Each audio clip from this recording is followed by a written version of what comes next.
2021년도 8월 22일 양화교회 주일 예배를 시작하겠습니다. 오늘의 설교 제목은 유다왕 요아스의 행적이고요.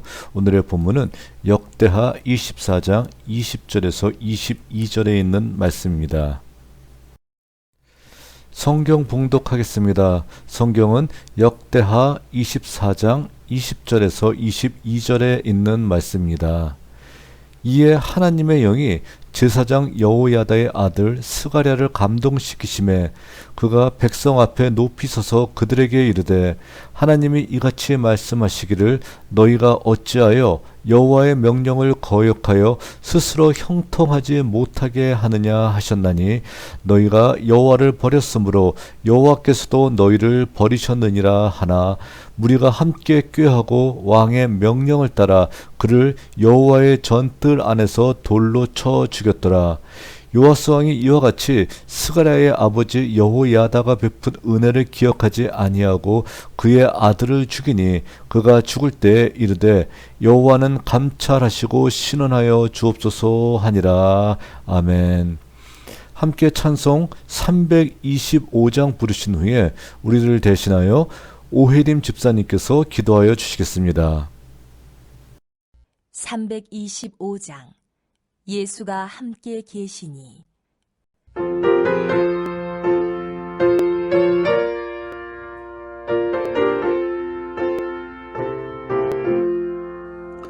예수가 함께 계시니 시험이 오나 겁없네.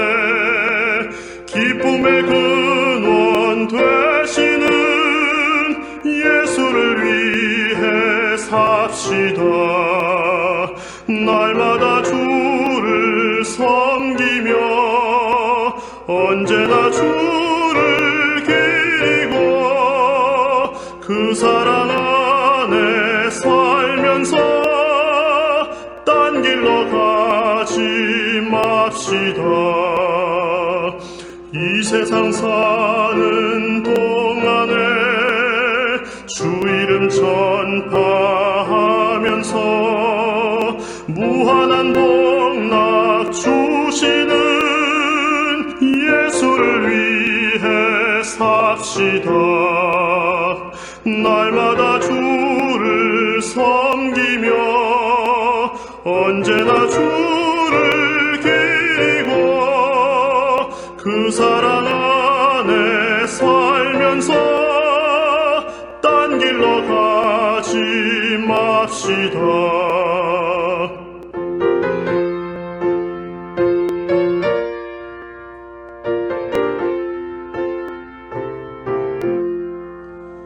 이 세상 친구 없어도 예수는 나의 친구니 불의한 일을 버리고 예수를 위해 삽시다.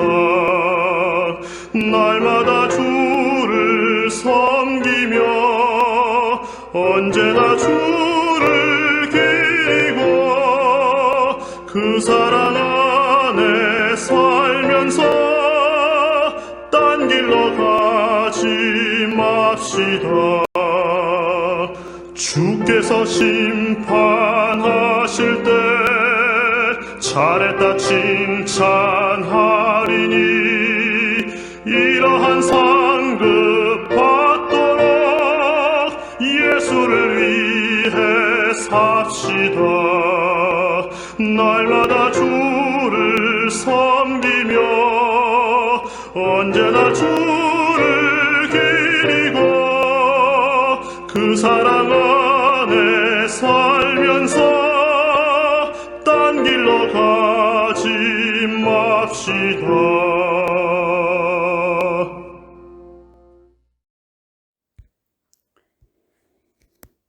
계절의 변화를 느끼며 빠르게 흘러가는 시간 속에서도 저희들 각자의 장소에서 예배를 간절히 사모하는 마음으로 주님 앞에 나올 수 있게 해 주심을 감사드립니다.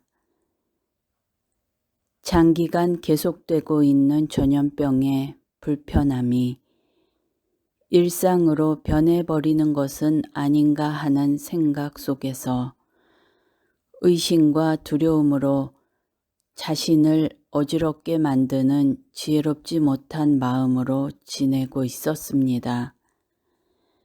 그런데 깨어져 버린 일상 가운데에서도 우리에게 말씀을 통해 주님의 사랑을 깨닫게 해 주시고 가족의 소중함을 알게 해 주시며 이 어려운 상황에서 어떻게 살아야 하는 것이 그리스도인의 자세인지 보여주시는 주님의 은혜를 감사드립니다.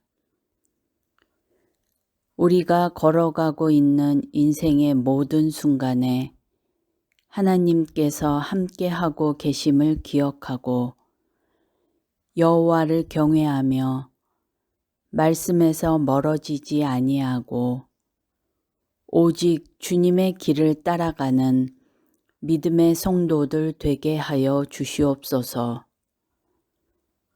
어려운 시대를 살아가고 있는 연약한 우리들을 긍휼히 여겨주시고 흔들림 없는 굳건한 믿음이 뿌리 내릴 수 있게 은혜 내려 주시옵소서. 예수님 이름으로 기도합니다. 아멘. 오늘 본문의 배경은 유다의 9대 왕인 요아스 왕의 행적에 대한 기록이 나타나 있습니다. 요아스 왕은 유다의 역대왕 중 가장 어린 나이인 7세의 왕위에 올라 40여 년간 나라를 치리했던 사람이었습니다. 그는 아합과 이세벨의 딸인 아달랴가 남쪽 유다로 왕으로 시집을 와 주변 왕자를 다 죽이고 자신이 왕권을 차지한 와중에 간신히 목숨을 건졌던 사람이었었고요. 이후 7살 때 제사장이었던 여호야다에 의해 왕궁 호위대와 레위인과 백성들의 대표 앞에서 기름 부음을 받아 유다의 제9대 왕이 되었던 사람입니다. 그의 행적에 대해 역대기 역사가는 여호야다가 사는 모든 날에 요아스가 여호와 보시기에 정직히 행하였다라고 평가하고 있습니다. 일견 보기에 좋은 평가 같습니다. 그러나 조건이 하나 붙어 있죠. 여호야다가 사는 모든 날 동안에 라고 하는 것입니다. 자, 이렇게 평가함을 통해서 요아스의 행적에 제사장 여호야다가 매우 큰 영향을 끼쳤음을 보도하고 있습니다.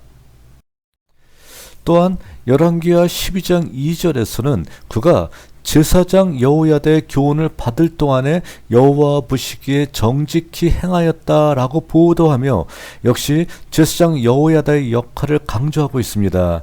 이러한 평가는 여호야다의 역할 강조와 더불어 하나의 복선을 깔고 있는 것을 우리가 살펴볼 수 있습니다. 무엇이냐면은 여호야다라는 제사장의 역할이 끝났을 때 요아스가 하나님 앞에 더 이상 정직하게 행하지 않을 수도 있다는 점을 처음부터 암시하고 있는 것이라 할 수 있던 것이죠. 그래서 실제로 역대하에서는 여호야다가 죽었을 때 요시야가 더 이상 여호와를 섬기지 않았다고 보도하고 있기도 합니다. 요아스는 처음에는 하나님 앞에 정직하고 신실히 행하였는데 이러한 요아스의 행동은 요아스의 성전 정화 활동에 의해서 잘 나타나고 있습니다.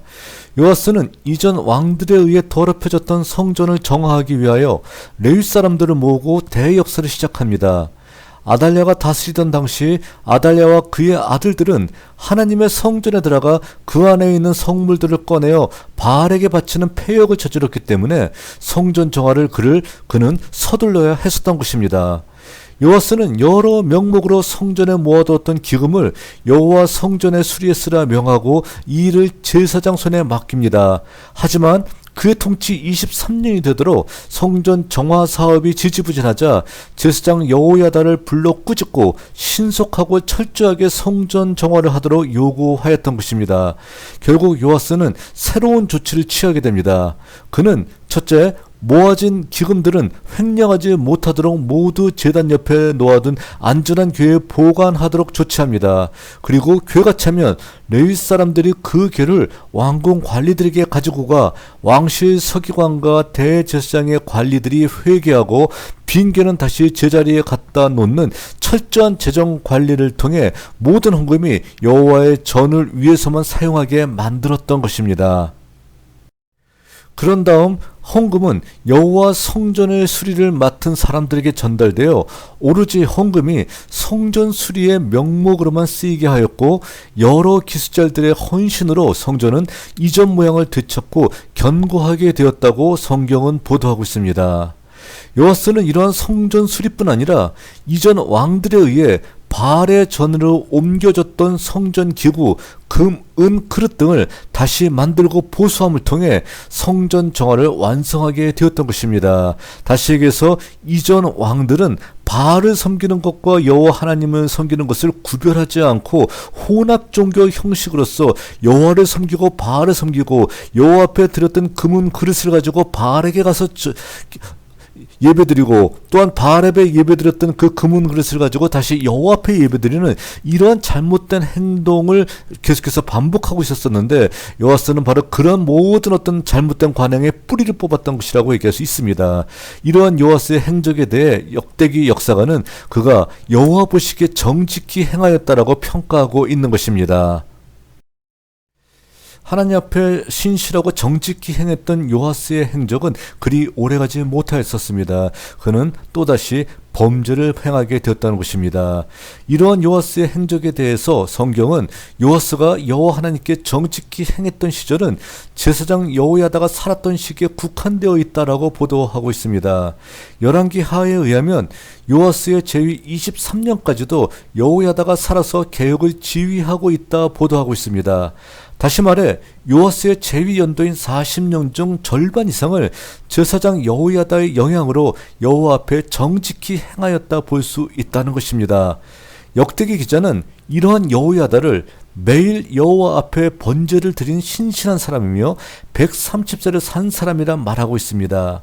특별히 그가 130세를 산 것을 언급하고 있는 이유는 당시 장수는 하나님께서 주신 가장 큰 복이라 생각하고 있었기 때문에 여호야다를 하나님께 장수라는 큰 은혜를 받은 신실한 사람으로 평가하고 있는 것입니다. 또한 여호야다는 하나님의 성전에 대해 선을 베푼 공이 인정되어 왕이 아님에도 불구하고 왕실의 묘지에 안정되는 영예를 누렸다라고 성경은 보도하고 있습니다.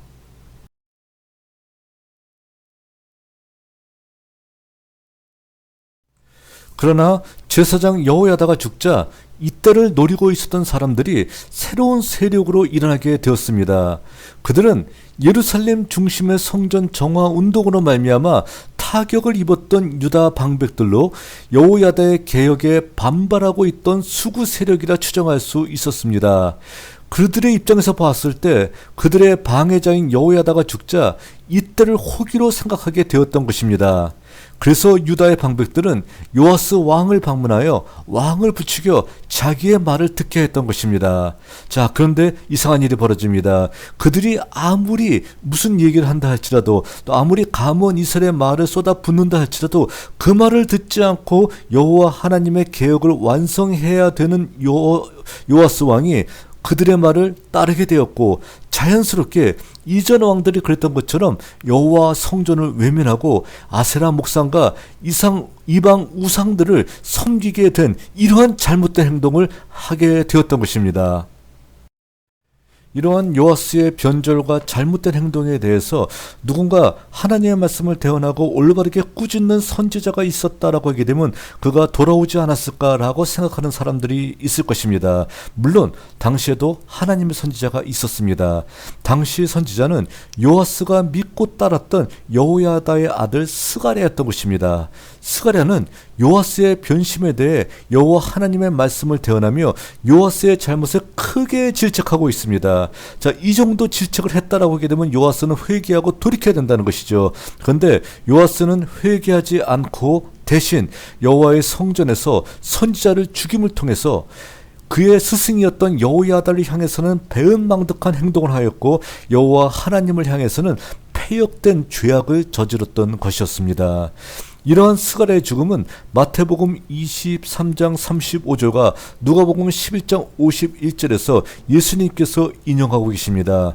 예수께서는 그의 말씀을 통하여 의인 아벨의 피에서 스가랴의 피까지 그를 구약시대의 의로운 피로 규정하고 있습니다. 마태복음 23장 35절에 의하면 그러므로 의인 아벨의 피로부터 성전과 제단 사이에서 너희가 죽인 바갈의 아들 사가랴의 피까지, 사가랴는 스가랴를 얘기하고 있습니다.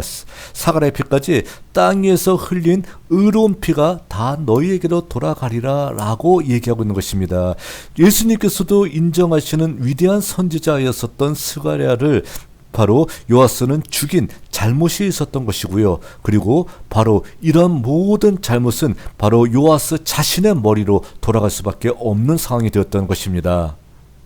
이렇게 하나님께서 인정하시는 의인 스가랴를 죽인 요아스의 행적은 모두가 예상하듯이 그의 말년을 기다리고 있었던 것은 하나님의 심판뿐이었었습니다. 요아스 당시 아람 왕은 하사엘이었었는데 그는 바닷길을 통해 가드를 점령하고 예루살렘을 약탈하려고 위협하고 있었던 것입니다. 열왕기하 12장 17에서 18절에 의하면 성전 곳간에 있는 보화를 아람 왕에게 바친 요아스의 굴욕적인 사건을 기록하고 있습니다. 역대기 기자는 이러한 굴욕적인 사건이 스가랴를 죽인 지 1년이 지나지 않았을 때 일어난 사건임을 강조하면서 철저히 하나님의 의도가 개입된 사건임을 암시하고 있습니다. 그리고 아람과의 전쟁에서 패배한 이유를 요아스가 조상의 하나님 여호와를 버렸음으로 말미암아 하나님께서 그들을 심판하시기 위해서 적은 수의 아람 사람들에게 패배하게 하였다고 신학적인 설명을 하고 있는 것입니다. 또한 요아스 자신도 여호야다의 아들 스가랴를 죽인 죄값을 치러야 했는데 그는 시리아 군대에 의해 심한 타격을 받은 이후 스가랴를 죽인 데 반감을 가지고 있었던 개혁적 성향의 신복들에 의해 암살을 당하게 됩니다. 여기에서 아이러니한 것은 철저한 종교개혁을 이끌었던 제사장 여호야다는 130세까지 장수하였고 또한 왕이 아님에도 불구하고 왕의 묘실에 장사되었지만 중간에 변절한 왕인 요아스는 자기의 수를 누리지 못하고 암살당하였고 왕임에도 불구하고 왕의 묘실에 들어가지 못하는 수치를 당하게 됐다는 점을 성경은 강조하고 있는 것입니다. 이러한 비교는 무너진 종교 공동체를 세우려고 한 사람에게는 하나님의 은혜가 항상 뒤따르지만 종교 공동체를 와해한 사람에게는 하나님의 진노와 심판이 항상 있을 것임을 경고하고 있는 구절이라고도 얘기할 수 있습니다. 요아스는 처음에는 그가 하나님의 성전을 정화하고 하나님 보시기에 정직히 행하였지만 이 모든 것이 반쪽짜리의 결과였던 것을 우리들에게 보여주고 있습니다. 그는 제사장 여호야다가 죽자 개혁을 포기하고 수구 세력의 손을 들어주고 그 자신이 행하였던 종교개혁에 반하는 행동을 서슴지 않았던 것이었습니다. 어느 사회에서나 개혁이 강하게 진행될 때는 물밑에 들어가 있다 개혁이 퇴조할 때가 되면 다시 수면 위로 부상하여 개혁을 수포로 돌아가게 만드는 세력들을 우리는 종종 보아왔었습니다. 요아스 시대의 경우도 오랜 시간 동안 바알과 아세라를 섬기던 사람들이 잠시 개혁의 기간 동안 수면 아래로 잠복해 있다가 여호야다가 죽자 다시 힘을 얻은 경우인데 여기서 가장 문제가 되는 것은 바로 요아스의 태도였던 것입니다. 요아스의 변심의 이유가 여호야다의 죽음뿐이라면 분명히 문제가 있을 것입니다. 왜냐하면 비슷한 경우 8세의 왕이 되었던 요시야 왕은 제사장 힐기야의 존재와 상관없이 한결같이 여호와를 섬겼고 개혁을 수행했기 때문인 것입니다.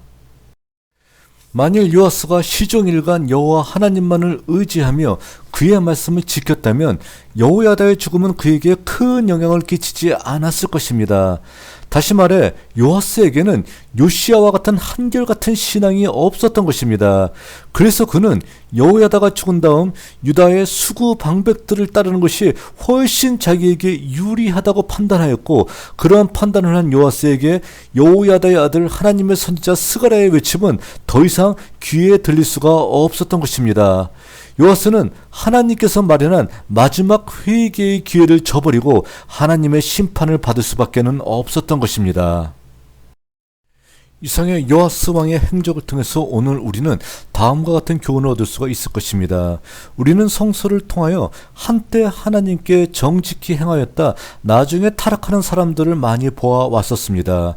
그들이 나중에 변심하게 된 데는 나름대로 많은 이유가 있을 것입니다. 예를 들어 솔로몬의 경우 이방 여인들과의 정략 결혼이 빌미가 되었고, 오늘 본문의 요아스 왕과 같은 경우는 그의 삶의 기둥과 같았던 제사장 여호야다의 죽음이 타락의 원인이라 할 수 있을 것입니다. 하지만 타락의 원인을 외부에서 찾는 것은 너무나 단순한 분석이며, 무엇보다 중요한 것은 모든 원인을 자신에게서 찾아야 한다는 것입니다. 솔로몬 왕의 경우 다윗 왕과 같이 여호와의 말씀을 경외하지 않고 자신의 지혜를 의지한 결과가 타락으로 나타나게 되었고, 요아스 왕 같은 경우 역시 한결같은 마음으로 여호와를 의지하기보다는 이해타산적인 사고를 가지고 있어 일시적인 여호와 경외가 끝까지 지속할 수 없었던 것을 우리들에게 분명한 교훈으로 보여주고 있다라고 할 수 있다는 것입니다. 이상의 말씀을 통해 우리 양화의 성도들은 다음과 같은 교훈을 얻을 수 있을 것입니다. 첫째, 요아스 왕과 같이 불완전한 신앙을 가지고 있다면 시대의 변화에 적응하지 못하고 추락하는 성도가 될 것입니다. 자기가 알고 있었던 것이 하나님의 진리가 아니고 하나님의 말씀을 경외하는 어떤 그런 마음이 아니라 자기의 현실과 자기의 상황에 맞춰서 임기응변적인 하루하루를 보낸다라고 한다라고 하게 되면은 이러한 신앙은 불완전한 신앙이라고 얘기할 수가 있겠고, 시대의 변화에 적응하지 못하고 그 변화된 시대 상황 속에서 하나님의 진리의 깃발을 들지 못하고 추락하는 성도가 될 수밖에 없다라는 사실을 우리들에게 분명하게 알려주고 있습니다. 반석과 같이 굳건한 신앙, 이 신앙이 우리가 가져야 되는 어떤 바른 신앙이라고 얘기할 수 있다는 것입니다. 두 번째로 가장 중요한 것은 하나님께서 어떤 환경을 주실지라도 그 환경 속에서 역사하시는 하나님을 바라보며 감사함과 기쁨으로 그 환경을 통과해야 된다는 사실이라는 것입니다. 여호야다가 살아있을 때는 잘하다가 여호야다가 죽은 다음에는 자기가 타락을 했다라는 것은 어떠한 변명이라도 통하지 않는다라고 하는 것입니다. 여호야다를 바라보는 것이 아니라 그 안에서 활동하시는 하나님의 모습을 발견하고 하나님께 감사하고 그에게 무릎을 꿇는다라고 하게 되면 그 앞에서 그를 하나님 앞으로 인도해주고 지도해줬던 여호야다가 살아있던 죽어있던 그것은 커다란 의미가 되지 않는다라고 하는 것입니다. 자, 그렇기 때문에 가장 중요한 것은 우리의 삶과 우리의 환경 속에서 역사하시는 하나님을 바라보며 감사함과 기쁨으로 그 환경을 반드시 통과하는 사람이 돼야 된다는 것을 우리 양화교회 성도들은 반드시 깨달아야 된다는 것입니다. 세 번째로 하나님의 말씀을 경외하지 않는 자들의 미래는 모래 위에 세운 집이나 뿌리가 깊지 않은 나무와 같이 될 것임을 우리는 반드시 깨달아야 된다는 것입니다. 하나님의 말씀을 경외하지 않고 시류에 의해서 판단하고 있고 자기의 생각과 자기의 환경에 따라서 그때그때 알아서 판단하고 있는 자들은 모래 위에 세운 집이 홍수가 날 때 휩쓸려 지나가고 뿌리가 깊지 않은 나무가 바람이 불 때 넘어지는 것과 똑같이 그의 신앙도 그와 같이 휩쓸려가고 뿌리가 뽑히게 될 것이다 라는 사실을 우리는 반드시 깨달아야 된다는 것입니다. 하지만 하나님의 말씀을 경외하고 하나님께서 하시는 역사를 온전히 바라볼 수 있는 사람이라고 하게 되면은 바로 반석 위에 세운 집이 되고 뿌리 깊은 나무와 같이 바람에 흔들리지 않는 모습을 보인다는 것을 우리가 반드시 깨달아야 된다는 것입니다. 그리고 마지막으로 오늘 우리의 힘든 환경, 전염병이 계속해서 2년 가까이 지속되고 있는 정말 힘든 환경을 우리는 함께 보내고 있습니다. 이 힘든 환경을 이길 힘은 다른 데 있지 않고 오로지 하나님을 경외하는 신앙 외에는 아무 데도 찾아볼 수 없음을 우리가 분명히 깨달아야 된다는 것입니다. 다시 얘기해서 하나님을 경외하는 바른 신앙을 가지고 우리가 하나님이 하시는 역사를 바라보며 이 시대를 한 걸음 한 걸음 걸어 나간다라고 하게 되면 이거보다 더 어려운 환경과 더 어려운 환란이 닥친다 할지라도 우리가 넉넉히 이길 수 있음을 우리가 깨달아야 된다는 것입니다. 바로 하나님께서 주시는 이 우리의 환경 속에서 하나님을 경외하는 신앙으로서 하나님의 하시는 모든 역사를 바라보며 감사함으로 이 길을 걸어갈 수 있는 양화교회 성도들이 될 수 있기를 다시 한번 바라겠습니다. 기도하겠습니다. 사랑의 하나님, 오늘 저희는 요아스의 행적을 통해서 그가 무엇을 잘못했는지를 온전히 깨달았습니다. 뿌리 깊지 않은 나무와 같이 또한 하나님을 경외하지 않는 삶은 바로 바람에 흔들려서 뿌리째 뽑힐 수 있는 그러한 어떤 신앙이 될 수밖에 없음을 저희들이 깨달았습니다. 우리는 하나님을 경외하는 온전한 신앙으로서 하나님께서 이 우리의 역사를 통해서 이루시는 모든 역사를 바라보며 함께 기뻐하고 하나님의 손을 의지하여 이 어려운 역사의 환경을 잘 헤쳐나갈 수 있는 저희 모두가 될 수 있도록 언제나 주님이 항상 함께하여 주시옵소서. 이러한 신앙을 가지고 오늘 이 자리에 모인 이 성도들이 주님께 바쳤던 시간과 정성과 눈물과 헌물을 주께서 받아주시고 이 모든 것들이 하늘의 영광을 위해 쓰여질 수 있도록 언제나 항상 함께하여 주시옵소서. 예수님의 이름으로 기도하였습니다. 아멘. 자, 광고 말씀드리겠습니다.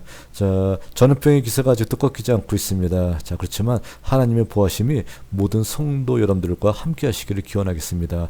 여러분들은 언제나 아프지 않고 늘 건강하며 이 모든 어려움을 잘 극복해 나갈 수 있으리라 확신합니다. 자, 주님께서 끝까지 여러분들과 함께 하시기를 다시 한번 기원드리겠습니다. 자, 그리고 다음 주일 기도는 조종훈 집사님께서 수고하시겠습니다. 우리 집사님께서는 수요일까지 저한테 카카오톡으로 녹음 파일을 보내주시게 되면 제가 동영상을 삽입하여 넣도록 하겠습니다.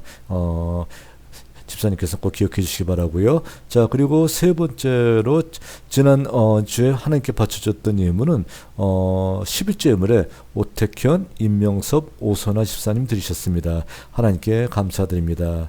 자, 그리고 우리가 계속해서 드리고 있는 기도이죠. 여러분들 기도할 때 꼭 기도해 주시기 바랍니다. 우리 수험생이 한 명 있죠. 오윤주 성도. 자, 우리 오윤주 성도를 위해서 여러분들이 꼭 기도해 주시고요. 자, 그가 열심히 공부해서 좋은 성적 거둘 수 있게 도와주시고 또 그가 꼭 바라는 학교에 들어갈 수 있도록 여러분 하나님께서 함께 해주시기를 여러분들이 꼭 기도해 주시기 부탁드리겠습니다. 자, 그리고 다음 주까지도 저희들이 비대면 예배를 드릴 수밖에 없을 것 같습니다. 자, 상황이 좀 나아지질 않아가지고서는 비대면 기간이 자꾸 길어지고 있는데요. 이 어려움이 빨리 끝나고 저희들이 빨리 모여서 대면 예배 드릴 수 있기를 다시 한번 바라겠고요. 다음 주에도 비대면 예배로 함께 모이도록 하겠습니다. 여러분들이 이를 위해서 저희들의 상황을 위해서 언제나 하나님의 앞에 기도해 주시는 여러분들이 될 수 있기를 바라겠습니다. 자, 다른 광고사항 없으시면은 축도함으로 예배 마치겠습니다. 함께 기도드리겠습니다.